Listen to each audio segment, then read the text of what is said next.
Open Book, Betty Britton.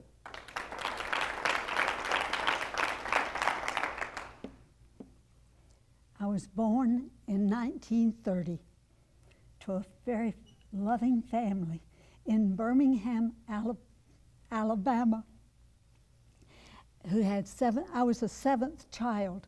Oh my God, to have 7 children in the Depression, it's a disaster. But to tell you who I am, I use a metaphor, a book. I love books. Some of my best friends are books. I devour them as if they're meals. I underline the important phrases. I write in the margins. The book of me has my name as the title, Dr. Betty Joyce Britton. For you, my friends, there's a special edition entitled BJ. The cover of my book may appear fragile, but the inside pages are sturdy and strong. Thanks to Andrew Carnegie, the world opened to me through the books that I discovered in the Central Park Library in Birmingham, Alabama, with a free library card. Couldn't believe she'd give me a free card and I could walk out that door with books. It's unbelievable. I discovered fairy tales. The problem was I spent a lifetime looking for magic. There's an important chapter on World War II when my love of books became forever linked to my love of one person. At the age of 12, my brother-in-law was killed in Eglin Field.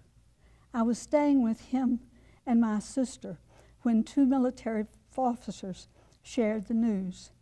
I was very, very angry. I looked at the full moon shining on the water, and I wished I could join Bill on that stairway to heaven. When we lose someone we love, the person comes back to us in a different form. Bill came back to me in the form of a book. It was written by Will Durant, entitled The Story of Philosophy, published 1933. At the age of 12, I dedicated my life to understanding Plato's words and the famous admonition from Socrates, know yourself. A lifetime later, I now understand real philosophy only comes when the mind turns around and examines itself. The pages of my book is filled with insights from Plato, Spinoza, Voltaire, Kant, existential philosophers. My study of philosophy is woven into the chapters of my life through the events of time, from those constantly reoccurring wars, emergence of feminism, changes in education and parenting. The pages of my book are filled with stories: raising 5 children, being the primary breadwinner when it was an unpopular time for women to be in a position of power. The world in which I lived expected women to be footnotes to the lives of men around them. As a result, the story of my life has sadness, pain, and struggles hidden between the lines.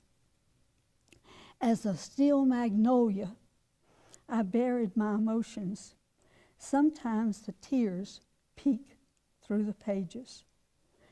Professionally in education, I began as a teacher, librarian, counselor, assistant principal. I rose to the position of principal and finally a system-wide curriculum coordinator.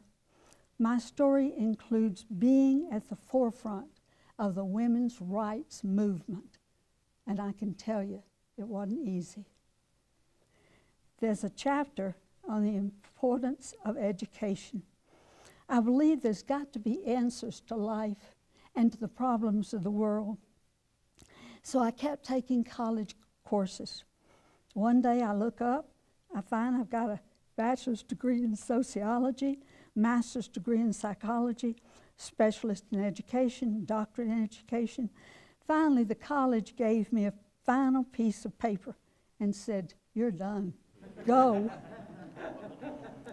Through my books and philosophy, my identity has changed.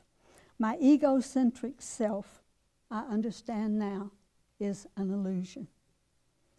I believe as we evolve, we eventually merge into the essence of the energy that we call God. And in essence, it's love. That's all there is. The book of BJ is dedicated to knowing yourself. That is power. I hope it's a profitable read. The book is dedicated to that power that is the knowledge, the control, and the mastery of the self. It has taken almost 87 years to write, and the story continues. Thank you.